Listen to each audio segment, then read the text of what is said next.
Hello and welcome to Hypnos. Tonight we explore the life of Marcus Aurelius. As you settle down and get comfortable, take a moment to like and subscribe for more soothing tales on philosophers and myths of the past. Now, let's begin. It is a winter night in the 170 SAD, and an aging emperor stands on the edge of the known world, listening to the wind scrape across the Danube. The river is a dark, shifting line beyond the camp. On one side, Rome. On the other, restless tribes and an endless frontier. The imperial tent is dimly lit by a few smoking oil lamps. Canvas walls breathe in and out with each gust. Outside, you can hear the muffled clink of armor, a horse snorting in the cold, the low murmur of soldiers trying to sleep. Inside, the air smells of wax, damp wool, and ink. This is not Athens against Sparta, democracy against oligarchy, sea power against land power. This is Rome against winter, exhaustion against duty, one man against his own thoughts. Marcus Aurelius is emperor of the Roman Empire. He commands legions, governors, and gold. He signs decrees that decide questions of life and death for millions of citizens. Tonight, none of that feels abstract. Reports of plague pile on the table. Maps of the frontier are pinned with tiny markers of wood and bronze, each one a reminder of men who may not live to see the spring. He is tired. His back aches from long days in the saddle, his chest tight from the damp. The lines around his eyes are deep, carved by years of war, illness, and grief. He has buried children. He has watched the empire he inherited strain under disease and invasion. The city is wounded, paranoid, hungry for someone to blame, even when that someone is the man trying to hold it together. You might imagine an emperor in silk, reclining in marble halls. Marcus sits on a simple camp stool, wrapped in a heavy cloak, shoulders slightly hunched against the cold. His power is vast, but his control is strangely narrow. He cannot stop the plague. He cannot prevent betrayal. He cannot guarantee who will rule after his death. He can only decide what kind of man he will be while all of this unfolds. So he does something very small. He turns away from the maps and the messengers and reaches for a little tablet, a thin sheet of wax held in a wooden frame, or a scrap of papyrus when he can get it. Not a proclamation to the Senate, not an address to the army. A note to himself. The book we call Meditations began in nights like this. In Greek, its title simply means to himself. These are not speeches polished for history. They are whispered instructions, quiet reminders to stay calm, kind, and rational while the world shouts, panics, and breaks around him.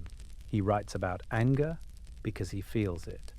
He writes about fear because it wakes with him in the dark. Settle in and let the noise of the modern world fade away. You are watching a man who could command almost anything, choosing instead to command his own judgment. How can a human being remain gentle, just, and at peace at the center of violence, disease, and impermanence? To understand why this mattered so profoundly to Marcus, we have to step back from this tent and follow the long, unlikely path that brought a quiet boy to the throne of the world. Marcus is not writing for us. He is writing to keep himself from coming apart. In that cold frontier tent, with the empire depending on his decisions and disease moving silently through the camps, he turns to the only battlefield he can fully command, his own mind. What is a good life when nothing around you is stable? How do you stay calm when you cannot control what matters most? What does it mean to be truly strong when armies, fortunes, even the bodies of those you love can be taken overnight? These are not distant imperial questions. They are the questions that flicker in the dark when you stare at the ceiling and feel your thoughts race ahead of sleep. Will there be enough money? Will the test, the meeting, the diagnosis go well? Will the people you care about be safe? The details are different, but the pressure is the same. a world you cannot fully steer, asking you to steer yourself? Marcus's answer begins from a hard distinction. There are things you control and things you do not. Your judgments, your choices, your willingness to act with justice and courage, these are yours. The weather, the war, the opinions of others, the timing of death, these belong to the wider world. He is an emperor who can command legions, and yet he keeps reminding himself that he cannot command tomorrow. To understand why this mattered so profoundly to him, we will walk slowly through his entire life. From a quiet, bookish boy in Rome, adopted into power almost against his will, to a philosopher emperor sleeping on a simple bed while his citizens imagine unimaginable luxury. From his early teachers in rhetoric and philosophy, through the years of shared rule, to these final campaigns on the frontier, where meditations take shape as a private notebook to himself, and as we follow his steps, you will follow your own. This will be a slow, contemplative walk through Stoic ideas, what it means to live according to nature, to accept change without bitterness, to treat duty not as a burden but as a form of love. We will linger with his practices for inner calm, picturing loss in advance so it hurts less when it comes, reviewing the day each night, preparing in the morning to meet difficult people without anger. Surprisingly practical for a man in a bronze statue. So settle in, let the noise of the modern world fade away as we move from tent to palace, from boyhood to the edge of death, listening for one guiding thread. How did Marcus learn to rule his own mind more carefully than he ruled the world? That is the question that will accompany you through this story, and, if you wish, into your own dreams. So now, as that question begins to sink beneath the surface of your thoughts, let your body arrive fully where your mind is heading. You are lying down. Feel the length of your spine supported, the slow, deliberate contact of your shoulders with the bed, the gentle weight of blankets resting over you like a quiet, protective hand. Your breathing begins to match the pace of this story. Inhale, and notice the air is a little cooler at the tip of your nose. Exhale, and feel your chest and stomach soften, any sharp edge of the day rounding off. Muscles in your jaw, your forehead, the space between your eyebrows, all begin to loosen. You do not have to hold the world together right now. The world will manage. Around you, the familiar sounds of the modern city recede. A car in the distance, an elevator door, a phone screen dimming on a bedside table. Each one grows a little farther away, as if moving down a long corridor. You settle in and let the noise of the modern world fade away until it is only a faint memory of motion and light. In its place, another soundscape rises very gently, as if you are tuning a dial. The low clatter of sandals on stone. Voices, not in English now, but in Latin and Greek, weaving through one another in the evening air. A street vendor calling to passing citizens, the splash of water in a fountain, the distant rumble of a cart's wooden wheels. The city is not Athens this time, but Rome, its rival and heir, another capital that believes it will last forever. Torches flicker along narrow streets, their flames bending in the night breeze. Smoke carries the faint scent of oil and ash. Somewhere, a dog barks once, and then thinks better of it. Above the tiled roofs, the sky is the same sky it has always been for questions of power, justice, life and death. Empires change. That dome of stars does not.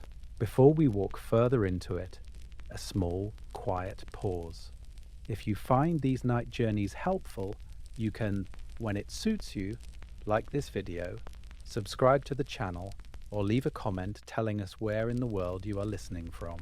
It is a way of discovering that this dimly lit street is shared, that there are thousands of other night listeners drifting off beside you, each in their own dark room, each following the same soft trail of footsteps into the past. You do not need to remember any of this. There will be no test, no exam board of stern Roman senators. This is a story designed to accompany you into sleep, not to keep you from it. Let the details wash over you like a slow tide on a quiet shore. The language, the dates, the names. What remains will be enough. And if for a moment your mind insists on returning to tomorrow's tasks, you can treat that too as part of the exercise. Notice the thought, the little surge of urgency, and then imagine it joining the other city sounds moving down that long corridor. You are learning in miniature one of Marcus's central habits, to see a thought and then to let it go. Your eyes grow heavier. The camera of the mind rises, gliding up past insulae and villas, over courtyards and baths, over the slow breathing mass of Rome at night. Roof tiles become a patterned sea beneath you. Somewhere down there, in a modest house among many, a small thoughtful boy is lying awake, already wondering how a person should live. We will need to find him. We find him in the half-dark of an ordinary Roman room. Not in a palace, not yet, but in a respectable house whose walls remember the footsteps of senators and clients and servants moving in quiet hierarchy. The boy's name is Marcus Annius Verus. One day he will be Marcus Aurelius. Tonight, he is simply a child trying to fall asleep in a restless city.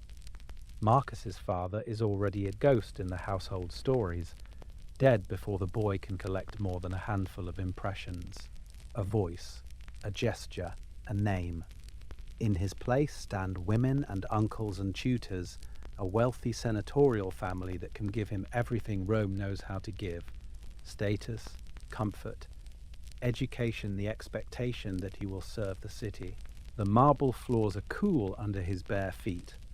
The lamps burn clean oil. Outside, Rome hums with noise and ambition. By the time Marcus is old enough to read, the empire is near its greatest reach. From Britain's wet frontiers to the sands of Egypt, Roman roads stitch together a world of provinces and citizens and subjects. On maps in the Senate, it looks serene, complete, inevitable. But maps are calm where borders are not. Along the edges, legions stand watch, and behind the facades of villas and forums, there are tensions, class divides, the quiet grinding fear that the grain shipments might fail or that a general might become too popular. Marcus moves through this world as both insider and observer. He attends spectacles in the arena, but notices the blood more than the excitement. He walks past triumphal arches, but wonders what happens to the people on the losing side of those carved victories.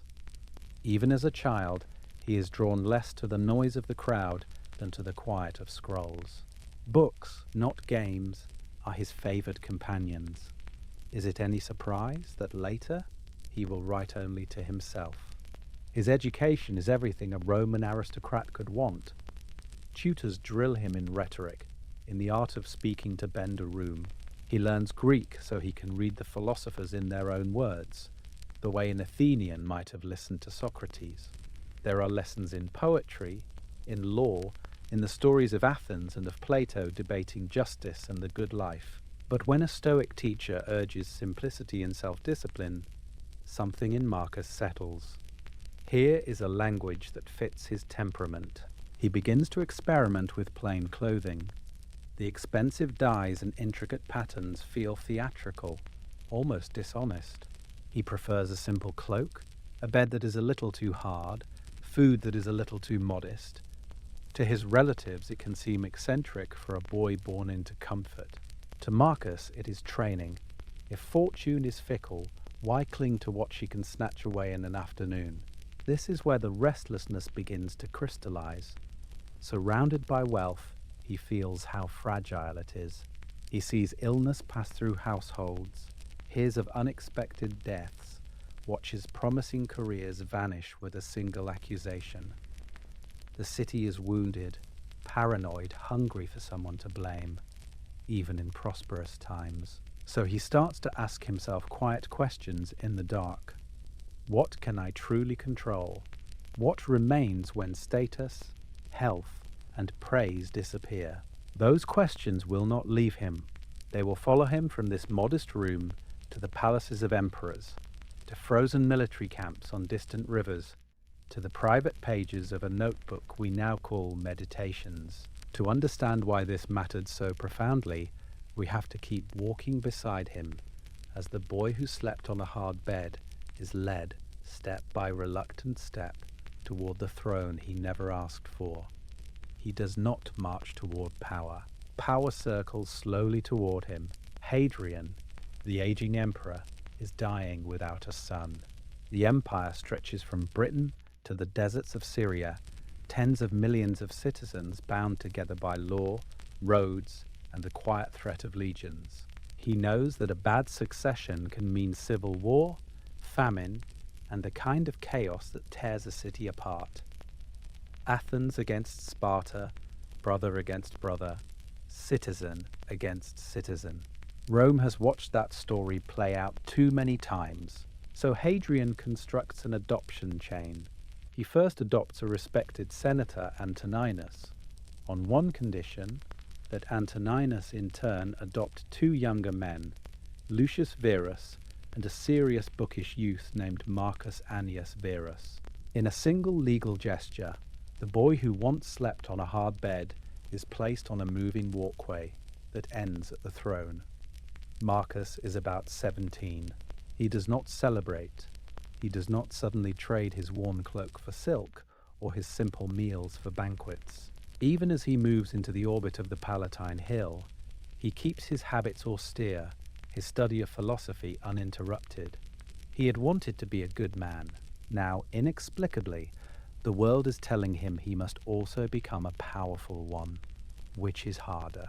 And now, settle in. Let the noise of the modern world fade away as you picture this young Roman, already praised for his gravity, being told that he is destined to rule the greatest empire on earth. The tutors intensify their lessons: rhetoric, law, military theory. He learns the machinery of power, but returns at night to Stoic texts that whisper a different priority: character over reputation, inner freedom over external rank. He feels the weight early. To be adopted by an emperor is to lose the right to be private. His friendships are watched, his marriage prospects debated, his health a matter of state concern. If he falls ill, the empire trembles. If he fails morally, millions may pay. How do you sleep when your own life has become a public utility? Here, Stoic teaching about roles becomes more than an elegant theory. We do not choose our stage, the philosophers had said, but we can choose how well we play the part assigned by the playwright. Marcus had not chosen the part of heir, yet he begins to ask the question that would consume the next 50 years of his life. What does justice look like when one man's decision can mean life or death for distant strangers? To understand why this mattered so profoundly, imagine him stepping out onto a terrace on the Palatine. Below, Rome glows with lamplight, a vast human sea. He does not wonder how to bend this city to his will. He stands in the warm night air and wonders very quietly how he will ever learn to rule himself. The answer will not come quickly. It will be written years later in a small private notebook on the frontiers as the empire around him begins to shake. He stands there in the dark, the future emperor, and discovers a small, unsettling truth. The city beneath him can be commanded. His own mind cannot. This is where the Stoics begin, with a distinction so simple it almost sounds disappointing, and yet, to understand why this mattered so profoundly to Marcus, and to you lying in the half-light of your room, we have to stay with it. Some things are up to us, some things are not. For the Stoics, what is truly ours is narrow but deep. Our judgments, our choices, our efforts, the way we interpret events, the intentions behind our actions, the quiet decision to return again to what we think is right. Our body is not fully ours. Our reputation is not ours. Other people, the economy, the late-night news, the sudden message that changes a day or a decade, none of that reports to us. Marcus is about to inherit a throne that rules millions of citizens. Yet even as heir, he cannot control whether the frontiers erupt in war, whether a plague sweeps through the army camps, whether ambitious men in the Senate whisper in corridors and plan his downfall. He cannot decree that he will never be betrayed, never fall ill, never make a mistake. What he can control is painfully modest by comparison. How justly he rules, how he responds to insult or disaster, how honestly he examines his own motives when no one is watching. And now, settle in. Let the noise of the modern world fade away as you glance very gently at the things your own mind is rehearsing tonight. The unfinished email, the diagnosis that might come, the bill, the argument, the memory of something you wish you had not said. One by one you can ask a quiet question. Does this belong to the small realm of what I can truly direct? Or is it more like the weather? Real, consequential, but not commandable.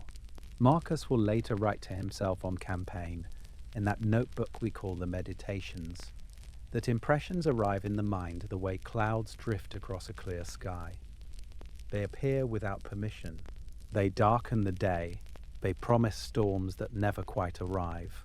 His practice is not to wrestle each cloud into a new shape, but to see it as a cloud in the first place, a passing impression, not an absolute truth. You can try that now.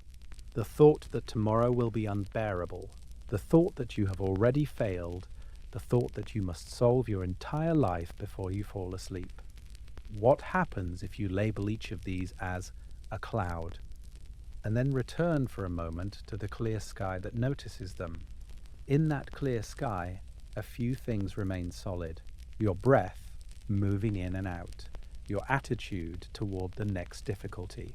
Your next small choice, perhaps only the choice to soften your shoulders and let the bed take your weight. If for tonight you gave your full attention only to these few things that are truly yours to direct, how would your anxiety change? Marcus will spend the rest of his life testing that question against war, against death, against the slow erosion of his own body. In the cold camps along the Danube, he will discover how far this narrow inner freedom can really reach. Marcus will spend the rest of his life testing that question against war, against death, against the slow erosion of his own body. In the frozen dark along the Danube, another Stoic phrase keeps returning to him. Quiet and insistent. Live according to nature. At first hearing, it sounds simple, even rustic. Nature, forests, rivers, the thin line of trees beyond the campfires.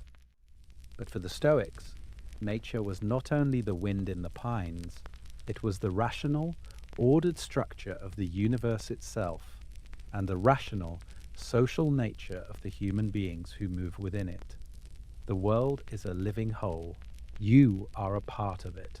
The task is to act in harmony with that whole rather than in constant, exhausted resistance. Marcus did not invent this thought in a lonely tent. He had read it. He had listened to it. As a young man in Rome, long before the legions and the plague, he spent his mornings with philosophers instead of generals. He read the words of Epictetus, the former slave whose lectures had been written down by devoted students. He listened to Stoic teachers explain that to live well is not to bend the universe to your will, but to align your will with the larger order of things.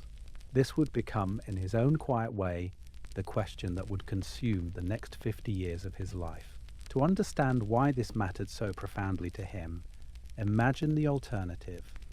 Imagine believing that every change in weather, every decision of the Senate, every illness in the city is a personal insult, a cosmic mistake. The result is constant tension, a permanent flinch. Marcus slowly learns another posture. If the universe is ordered, if events unfold from a vast chain of causes reaching far beyond his sight, then his work is narrower and gentler. He is to use his reason, care for his fellow citizens, and accept what arrives. There is comfort here. Instead of fighting reality, he begins to cooperate with it. Instead of demanding that the world match his preferences, he asks how his character can match the demands of the moment. A harsh winter is not an enemy, but a training ground for patience. A political setback is not proof that justice has died, but an invitation to practice it more steadily. And you, lying there now, can experiment with the same shift. Settle in. Let the noise of the modern world fade away for a moment. Picture yourself as a single cell in a vast living body. You are not the whole organism issuing frantic commands to every limb. You are one small meaningful part, contributing by doing your own limited work with quiet excellence.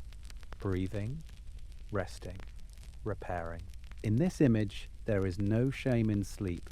Day and night, activity and rest are woven into the fabric of nature. The emperor who commanded armies still let his body sink onto a simple bed. You, who command far less, may do the same. You are not abandoning your duties, you are obeying a deeper one. So as your thoughts slow, you can let them fall into that larger rhythm. Inhale, exhale, the long procession of days and nights that began long before your birth and will continue long after your death. The universe does not ask you to be awake for all of it, only for your small appointed watch. Marcus will return to this image again and again, especially when the order of nature seems anything but kind. Because if the whole is rational and living, what are we to make of plague, of grief, of the constant presence of loss? To understand why this mattered so profoundly to Marcus, we have to leave the abstract heavens and walk down a quiet corridor in the imperial palace. Marble floors, polished by generations of servants. Walls painted with gods, victories, and garlands. Gold, silk, abundance in every direction. And at the end of this corridor, behind a plain door, the emperor's bed. It is not what you might expect. No mountain of cushions, no towering canopy dripping with purple. A simple frame, a hard mattress. Rougher blankets than any tailor in Rome would have advised for a man who ruled the world. Marcus is emperor now, yet he sleeps more like a soldier on campaign than a prince in a story. He dresses the same way. Plain tunic, serviceable cloak, nothing that clings too closely to the skin or the ego. When the court presses jewels and embroidered fabrics on him, he accepts them as one accepts a tax receipt. Necessary for the city, perhaps, but not for his soul. Comfort is permitted. Worship of comfort is not.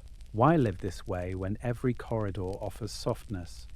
For Marcus, the answer lies in a Stoic habit that sounds harsh, but is meant to be kind. Voluntary discomfort. The deliberate practice of small hardships chosen while life is still relatively gentle, so that when genuine hardship arrives uninvited, the mind does not break in surprise. He reminds himself that he can sleep on the ground, eat coarse bread, drink water instead of wine. He walks through the palace asking, almost wryly, whether he truly needs any of it. If the bed must be soft for him to be calm, what happens when he must sleep in a tent by the Danube? If his cloak must be warm for him to be just, what happens when winter comes early? As you settle in, you can try a quieter version of this exercise. Feel the weight of your own blankets, the particular give of your mattress, the way your body is cradled without effort. Notice how rare this is in the long history of human sleep. Then imagine Marcus, in a room not so different in size, choosing something firmer, colder, more austere, not because he despised comfort, but because he wanted his will to be stronger than his sheets. In that simplicity, another benefit appears. Fewer distractions, fewer cravings. When the room is bare and the bed is plain, there is less to negotiate with, less to fear losing. The mind can turn to the few questions that really matter. Am I living in accordance with justice? Am I doing my duty to other citizens? If death came tonight, Would I be ashamed of the person it found lying here? Let the noise of the modern world fade away for a moment, and imagine a palace at midnight.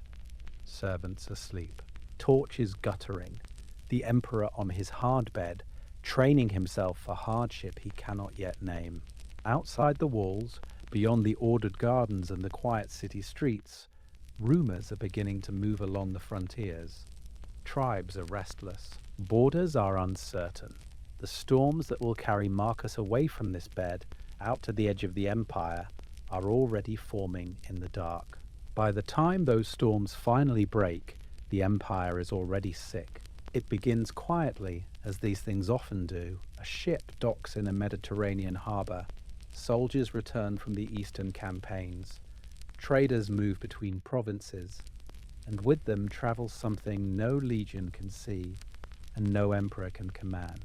The Antonine Plague seeps into the Roman world, first as whispers, then as funerals, then as a relentless fact. Streets that once thrummed with commerce now echo with carts carrying the dead.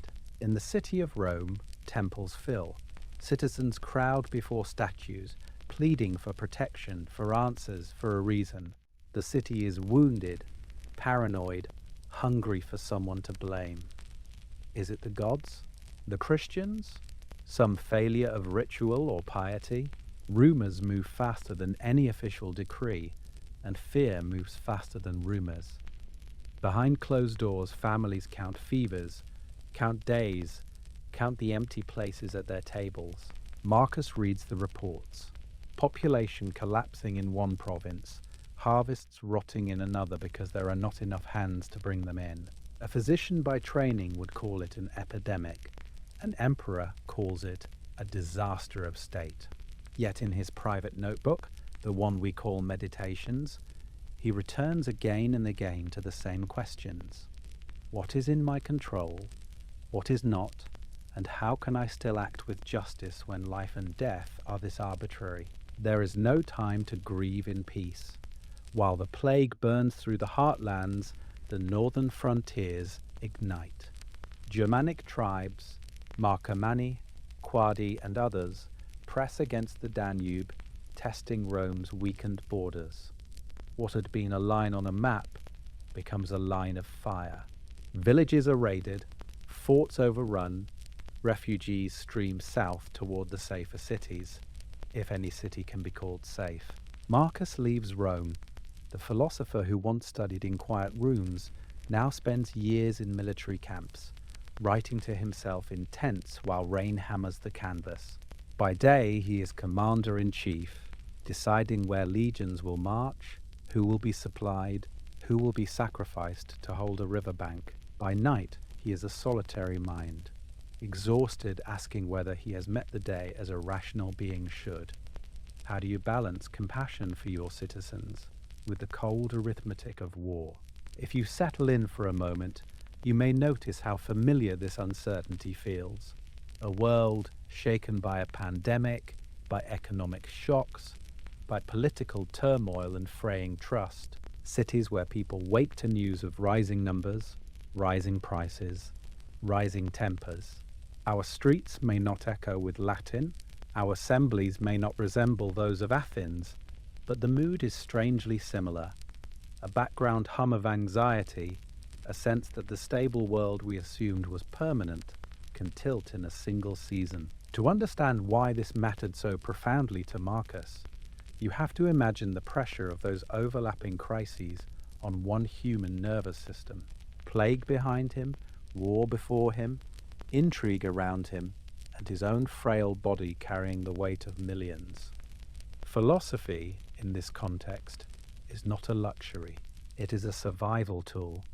Yet the tension is sharp. Can a commitment to reason, to virtue, to acceptance really hold when the men coughing outside your tent may be dead by morning, when every dispatch brings fresh loss? This is where his stoicism is tested, not in the lecture hall, but in the mud of the frontier. When we next step inside his thoughts, we will see the specific practices he used to keep from drowning in fear, and why he believed that even as the world burned, The ruling part of the soul could remain calm. The mud does not care that he is emperor. The cold does not care that Rome calls him father of the citizens. Outside the command tent, the camp settles into an uneasy quiet. Horses shifting in their sleep, low voices around dying fires, the distant creak of wagons. Inside, beneath a canvas roof streaked with smoke, Marcus Aurelius sits at a rough wooden table with a small lamp, a wax tablet, and the one arena he can still fully control: his own thoughts. It is here, on campaign along the Danube, that the work we call the Meditations begins to take shape. Not in a marble library, not in a philosopher's school in Athens, but in a damp field, surrounded by men who may be dead by morning. Armies move, borders shift, the map of the world redraws itself in blood. In the middle of that movement, he carves out a pocket of stillness. He writes. The title he gives these notes is disarmingly modest, in Greek something like, to himself, not on justice, not on the doties of an emperor, just a reminder that he is his own audience. These are not speeches to the Senate, or decrees to the city, or polished dialogues in the style of Plato and Socrates. They are private instructions, written quickly, often in the second person, as if a tired man were catching his own mind by the collar. He writes to argue with his anger, to answer his fear, to negotiate with his exhaustion. A general fails him, and he reminds himself, on the tablet, that human beings err, that he too has failed, that rage will not improve the situation. News of another death arrives from Rome, and he notes almost clinically that mortality is the rule, not the exception, that every citizen, every emperor, every child is subject to the same law. In this way, writing becomes a kind of self-therapy, not a grand theory, but a nightly practice. He rehearses patience before facing difficult officers. He practices compassion towards soldiers who desert, imagining the terror that drove them. He warns himself, again and again, that power is on loan, that the throne is a temporary post, not a personal possession. If you settle in and listen closely, you may recognize what he is doing. You have your own version of this in a quieter key, the inner monologue that starts when the lights go out. The replay of the day, the arguments you lost, the small embarrassments that insist on returning just as you want to sleep. How many nights have you given that voice free rein, only to feel it turn harsh, or panicked, or unkind? Marcus refuses to let that voice go untrained. Each entry is an attempt to make it wiser and gentler, to let the noise of the modern world fade away, well, his version of it. Rumors, reports, demands, and replace it with something calmer. He is, in effect, tucking his own mind into bed. But what exactly did he tell himself in that lamplight when the mud was freezing, the war dragged on, and even an emperor wanted to give up? What sentences were strong enough to pull him through the dark? Marcus answers that question with one of the plainest and most famous passages he ever wrote. He tells himself, before the day even begins, that he will meet them. Meddling people, ungrateful people, arrogant, deceitful, jealous, unsociable people. He lists them almost casually, as if reciting the weather report. Then he adds the part that matters. They are this way, he says, because they cannot tell good from evil, because ignorance and confusion pull on them the way the Danube's mud pulls at a marching soldier's boots. If he expects them, he will not be shocked by them. If he understands them, he will not hate them. This is the logic of his morning meditation. Expect difficulty, and you blunt the edge of surprise. Remember that others act from limited vision, from fear, from pain, and you protect your own calm. The citizens who slander him in the Senate, the generals who delay, the courtiers who flatter and then betray, he treats them as part of the landscape of his duty, not as personal insults carved into his skin. And now, settle in. Let the noise of the modern world fade away as you try a softened version of the same exercise, not at dawn on the frontier, but here in the quiet before sleep. Imagine gently the day that waits on the other side of the night, faces you know you will see, rooms you know you will enter. Some of those moments may be tense. A colleague who interrupts, a family member who knows exactly which question stings, a stranger whose impatience flares in a doorway or a street. Instead of trying not to think about them, Marcus would have you do the opposite. Picture them briefly and whisper to yourself, "Something difficult will appear tomorrow, and I will not be surprised." Then he makes a second move. He reminds himself that these people are not enemies of his nature, but partners in it. "We are made for one another," he writes, as hands, feet, eyelids, the rows of teeth upper and lower. The comparison is almost wry. Even your molars have to cooperate. To understand why this mattered so profoundly to him, remember how easily an emperor could have seen only threats and rivals. You can borrow that same insistence on kinship. The person who annoys you shares your frailty, your confusion, your mortality. The same arc of life and death bends over you both. Seen from the height of the stars Marcus loved to contemplate, the distance between you is very small indeed. As you rehearse this gentler attitude now, notice what happens to the low hum of anxiety about tomorrow. When you have already met the difficult moments in imagination, chosen a patient response, and accepted that some friction is part of the world, the mind has less work to do in the dark. It can lay down its armor for a while. Marcus prepared for dawn so that he could rest at night. You are doing the same in reverse.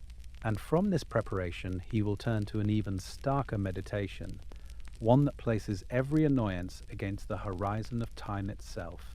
Marcus has already stretched your sense of time, setting each annoyance against the vast horizon of centuries. Now he does something stranger and gentler. He asks you, for a moment, to imagine losing what you cannot bear to lose. This was a Stoic exercise, but also a human one. Negative visualization, briefly picturing the absence of what you cherish, health, possessions, not to sink into despair, but to wake up a quieter, steadier gratitude. The mind resists at first. Why dwell on loss when life is hard enough already? Yet for Marcus, surrounded by war, plague, and the constant whisper of death, this became a way to make peace with a world that never promised to be safe. He writes as a man who knows that even an emperor is only a tenant. His power, his family, his own body, loans from nature, placed in his hands for a while, then calmly reclaimed. He does not say, "These are mine." He says, in effect, "These are entrusted to me." The throne is not a possession, it is a duty. The child is not a guarantee, he is a gift. The next breath is not owed, it is offered. And now, settle in. Let the noise of the modern world fade away and try a softer version of his practice. Nothing dramatic, nothing that will trouble your sleep. Imagine for a moment that one small thing you enjoy each day is gone. A favorite mug, the particular chair where you read, the short walk you take between rooms, the one your feet know by heart. Picture tomorrow without it. Notice the faint, almost comical inconvenience. Then quietly bring it back in your mind. Feel how the ordinary object, the ordinary routine, has become newly vivid. You can do the same with a voice you hear often, a friend, a partner, a child in the next room. Imagine just for a breath that the apartment is silent, that the city outside is still, that no answer comes when you call. Then let the imagined absence dissolve, and hear, in memory or in fact, that voice again. It does not have to say anything profound. A simple "Are you there?" is enough. To understand why this mattered so profoundly to Marcus, you have to see the psychology beneath it.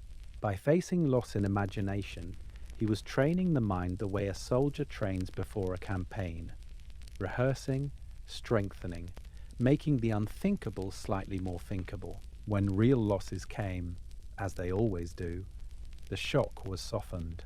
And in the meantime, present blessings, as the philosophers of Athens and even Plato himself would have recognized, became sharper, more precious, less taken for granted by tired citizens rushing through their days. There is a quiet paradox here. By contemplating that everything may be taken, Marcus discovers how to hold everything more gently. If all is on loan, how tightly should we grip it? How might your hands, your mind, your breathing change if you treated this night, this bed, this fragile body as something briefly entrusted to you, just until morning? As you drift towards sleep, that is the question that waits at the edge of the dark, and it will lead Marcus to an even starker meditation on loss, the one none of us can avoid. Marcus has already stretched your sense of time, setting each annoyance against the vast horizon of centuries. Now he does something stranger and gentler. He asks you, for a moment, to imagine losing what you cannot bear to lose. This was a Stoic exercise, but also a human one, negative visualization. Briefly picturing the absence of what you cherish, health, possessions, not to sink into despair, but to wake up a quieter, steadier gratitude. The mind resists at first. Why dwell on loss when life is hard enough already? Yet for Marcus, surrounded by war, plague, and the constant whisper of death, this became a way to make peace with a world that never promised to be safe. He writes as a man who knows that even an emperor is only a tenant. His power, his family, his own body, loans from nature, placed in his hands for a while, then calmly reclaimed. He does not say, "These are mine." He says, in effect, "These are entrusted to me." The throne is not a possession, it is a duty. The child is not a guarantee, he is a gift. The next breath is not owed, it is offered. And now, settle in. Let the noise of the modern world fade away, and try a softer version of his practice. Nothing dramatic, nothing that will trouble your sleep. Imagine, for a moment, that one small thing you enjoy each day is gone. A favorite mug, the particular chair where you read, the short walk you take between rooms, the one your feet know by heart. Picture tomorrow without it. Notice the faint, almost comical inconvenience. Then quietly bring it back in your mind. Feel how the ordinary object, the ordinary routine, has become newly vivid. You can do the same with a voice you hear often. A friend, a partner, a child in the next room. Imagine, just for a breath, that the apartment is silent, that the city outside is still, that no answer comes when you call. Then let the imagined absence dissolve, and hear, in memory or in fact, that voice again. It does not have to say anything profound. A simple, "Are you there?" is enough. To understand why this mattered so profoundly to Marcus, you have to see the psychology beneath it. By facing loss in imagination, he was training the mind the way a soldier trains before a campaign, rehearsing, strengthening, making the unthinkable slightly more thinkable. When real losses came, as they always do, the shock was softened. And in the meantime, present blessings, as the philosophers of Athens and even Plato himself would have recognized, became sharper, more precious, less taken for granted by tired citizens rushing through their days. There is a quiet paradox here. By contemplating that everything may be taken, Marcus discovers how to hold everything more gently. If all is on loan, how tightly should we grip it? How might your hands, your mind, your breathing change if you treated this night, this bed, this fragile body as something briefly entrusted to you, just until morning? As you drift towards sleep, That is the question that waits at the edge of the dark, and it will lead Marcus to an even starker meditation on loss, the one none of us can avoid. For Marcus, that unavoidable loss had a name: memento mori. Remember that you will die, not a threat, not a superstition, but a quiet instruction he repeated to himself on nights when the campfires burned low and the wind moved through the Roman tents like distant surf. He does not write it to terrify himself, he writes it to see clearly. If this breath can stop at any moment, then which worries deserve another hour of his attention, and which can be allowed to dissolve into the dark? The emperor who commands legions reminds himself that he does not command tomorrow morning. In the meditations, he returns to the same image again and again, generations passing like leaves in autumn. The names that once filled a city with awe turning to dust on forgotten stones. Victors and vanquished, citizens and slaves, emperors and children, all carried off by the same steady river of time. Athens against Sparta, Rome against Carthage, city against city, and yet in the end, the earth covers them all. He notes, almost with a wry shrug, how quickly fame evaporates. How many remember the consuls of 50 years ago? How many can name the generals of a century past? In your own world, the noise of the modern world fades just as quickly. The headlines that feel urgent tonight will be unreadable clutter in a few months. To understand why this mattered so profoundly to Marcus, you have to see how he used it. Each reminder of death is a filter. Through it, only what is truly worth doing remains. So he tells himself, you may leave this life at any moment. Let this determine what you do, say, and think. Not to make him grim, but to make him gentle. If everyone you meet is a temporary traveller, how harshly can you judge them? If your time with each person is brief, how carefully might you choose your words? Imagine your own day through his eyes. The irritation in traffic, the unanswered message, the small embarrassment that replays in your mind. Placed beside the fact of death, do they still deserve this much space? Or do they loosen their grip, allowing room for something quieter, a kind gesture, a longer breath, a more patient silence? For Marcus, life is a play with a limited number of acts.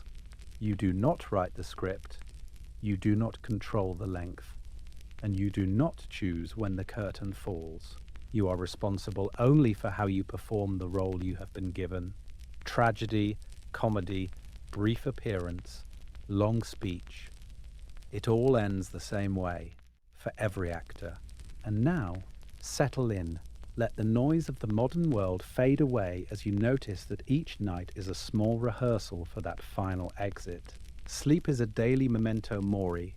You lie down, you loosen your hold on your tasks, on your status, on your name, and you entrust yourself to a rhythm older than any empire. You do this without a decree, without an army, without negotiation. In closing his eyes, Marcus practices this letting go. He reminds himself that the body will fail, the throne will pass, the pages of his notebook will crumble, but the work of being just, patient, and present is available until the last waking moment. As you drift now, you are sharing the same rehearsal, a gentle fall into unknowing, a brief disappearance from the stage. And when you wake, if you wake, there is a Stoic question waiting for you, as simple and demanding as ever. With this limited time, this one more day on loan, how will you choose to act? The danger is domestic now. It wears no armor, carries no spear, and shares his blood. Marcus Aurelius is not only an emperor on the frontier, he is a husband and a father in rooms that never appear on triumphal arches. He marries Faustina, his cousin, a woman praised and whispered about in equal measure. Together they have at least 13 children. Small faces, small hands, small fevers. Most of those children will die before him. In a world without modern medicine, this is common. It is also unbearable.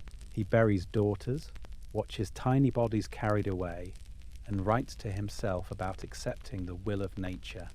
Life and death, he reminds his own mind, are woven together in one continuous fabric. Yet the philosophical sentence does not stop the physical ache.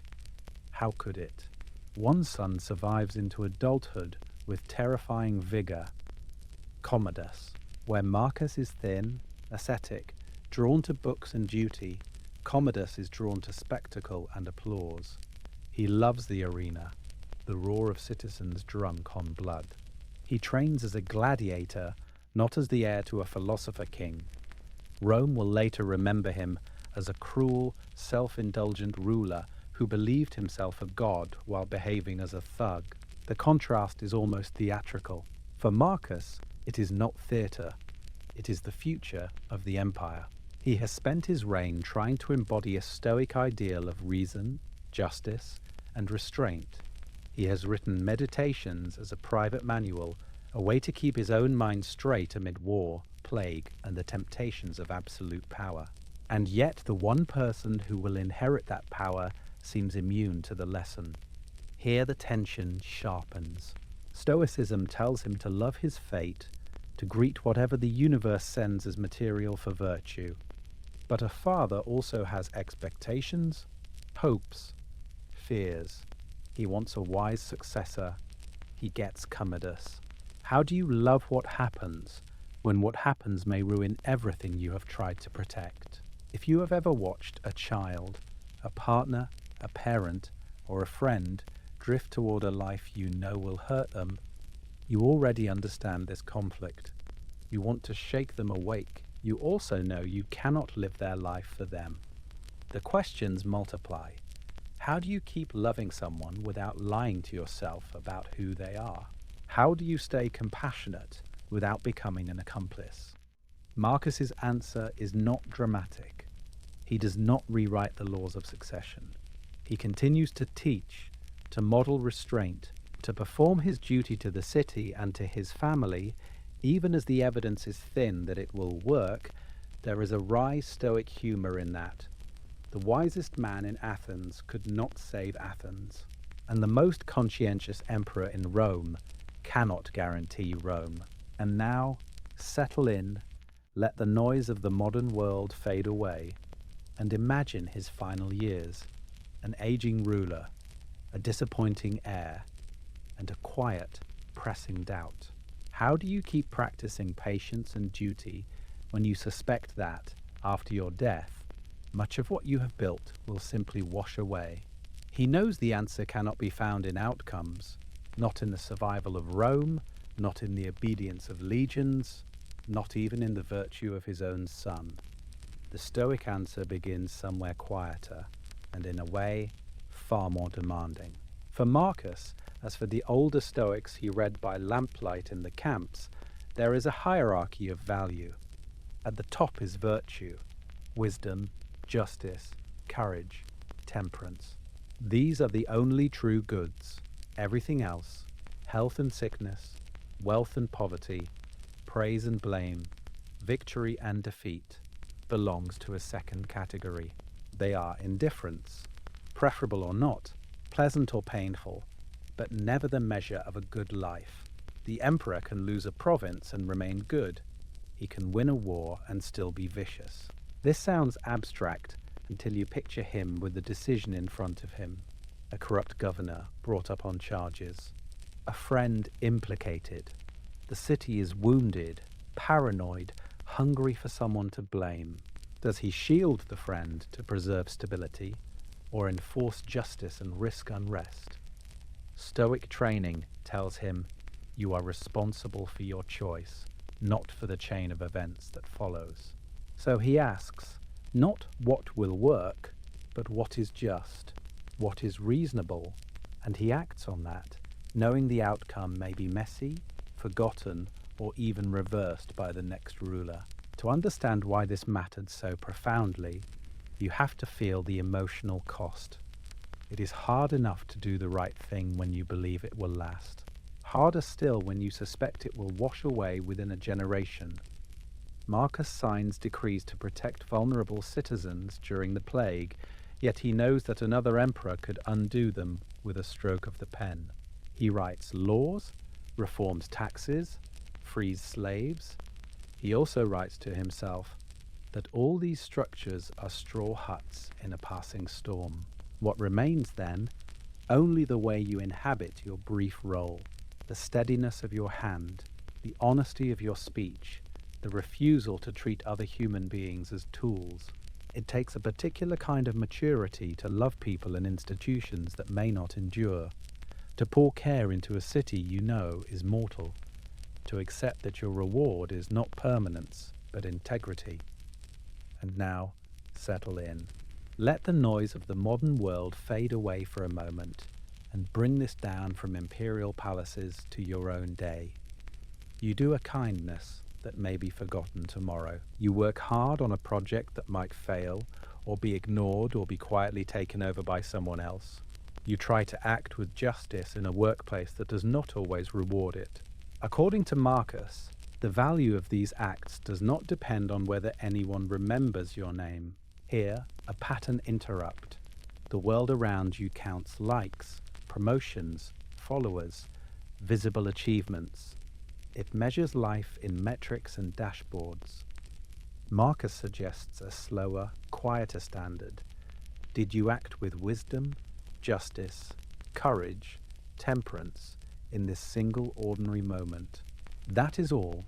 In the next part of his story, we will watch how he tried to hold to that standard not in theory, but in the cold, sleepless reality of war and loss. And now we see what that standard costs when the world around you is anything but gentle. The frontiers are frozen, the plague is burning through the empire, and Marcus Aurelius is expected to be harsh. An emperor is supposed to rule through fear. It would have been easier. It would have been normal. Yet again and again, he refuses the easy cruelty. When a conspiracy rises against him, he does not stage a bloody purge. He investigates, punishes a few ringleaders, and then pardons others, even some who had plotted his death. To many senators, this seems naive. To Marcus, it is simply justice. You do what the situation truly requires, not what your anger wants. He presses governors to treat the provinces fairly, to stop extorting desperate citizens in distant towns whose names never reach the poets. He resists the temptation to fund spectacles of blood just to distract a restless city. The world expects an emperor who will indulge in executions and terror. Instead, it gets a man writing to himself in the dark about patience.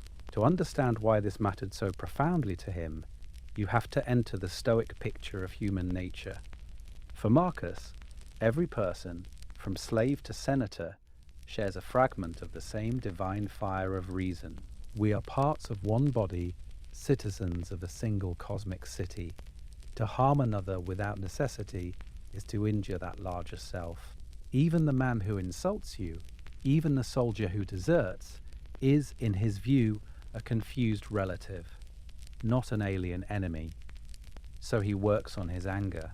Night after night, in those pages we call the Meditations, he reminds himself that wrongdoers act from ignorance, fear, and habit. Are they evil or simply mistaken? If they knew better, would they not do better? He urges himself to respond when he can, with instruction rather than vengeance, correction rather than revenge. The evidence of his reign is not perfect, but it is stubborn. In a brutal age, he is unusually slow to cruelty. Settle in for a moment and picture him walking through a military camp at dusk. The fires are low, the air smells of smoke and damp wool, and men cough in the shadows, weakened by plague. Marcus moves quietly between tents, and in his mind he repeats a Stoic exercise. Each of these men has his own grief, his own fears, his own private questions about life and death. How could he not feel tenderness toward them? Let the noise of the modern world fade away and try that exercise yourself. Imagine tomorrow, moving through your own city, assuming that every person you pass is fighting an inner battle you cannot see. What would it feel like to treat them as fragile, temporary, and worthy of patience? In the next part, we will watch how Marcus extends that same compassion, not just to people, but to fate itself. Marcus does not stop at compassion for others. He turns the same gaze inward. In the quiet after the camp has settled, when the last reports are given and the maps are rolled away, the emperor becomes a student again, not of Plato, not of Socrates, but of his own day. He practices what the Stoics called the evening review, a calm, honest examination of how he has moved through the world from dawn to dusk. It is a simple ritual. It is also demanding, he asks himself. Where did I act in accordance with justice and reason? Where did I fall into impatience, vanity, or fear? What, very concretely, will I do differently when the sun rises over the frontier tomorrow? Imagine him in that tent now. The lamps burn low. Outside, the murmur of soldiers fades into a distant hum, the breathing of thousands of citizens at uneasy rest. Inside, Marcus quietly replays the day, a hard decision about provisions, a conversation with a frightened messenger, a moment of anger when a report arrived late. He does not dramatize these scenes. He simply watches them pass. When he approves of something, he notes it without pride. When he sees a failure, he names it without self-hatred. The purpose is not to punish himself, but to train himself. The tone is that of a patient teacher with a beloved but sometimes forgetful pupil. The pupil, in this case, happens to rule an empire. That only makes the homework more urgent. Now, settle in, let the noise of the modern world fade away, and try a gentler version of the same exercise for yourself. Close your eyes or soften your gaze. Let today rise up, not as a flood, but as a single, clear image. First, recall one moment from this day that you are quietly proud of. It does not need to impress the city. Perhaps you listened when you were tired, or chose not to answer a sharp remark with a sharper one. Hold that moment. Notice what it felt like in your body, in your breathing, in your face. Next, turn without accusation to one moment you wish had gone differently. A conversation that tightened your chest, a decision you postponed, a flash of irritation that left an aftertaste. Can you look at it as Marcus would, as a physician of the soul examining a minor bruise rather than a fatal wound? Ask, very simply, what was in my control there, and what was not? This is the question that would consume the next 50 years of his life, written and rewritten across the pages of his private notebook. You do not need a grand philosophical system to benefit from it. You only need this one day.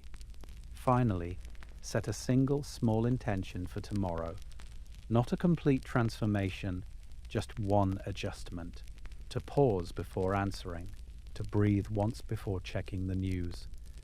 To remember, even briefly, that everyone you meet is carrying their own invisible burdens.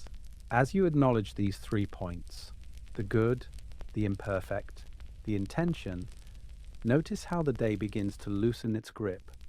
Events that were clinging to you now feel more like pages you have read and gently closed. Marcus would say, you have done your review, you have learned what you can. Now you may set it down.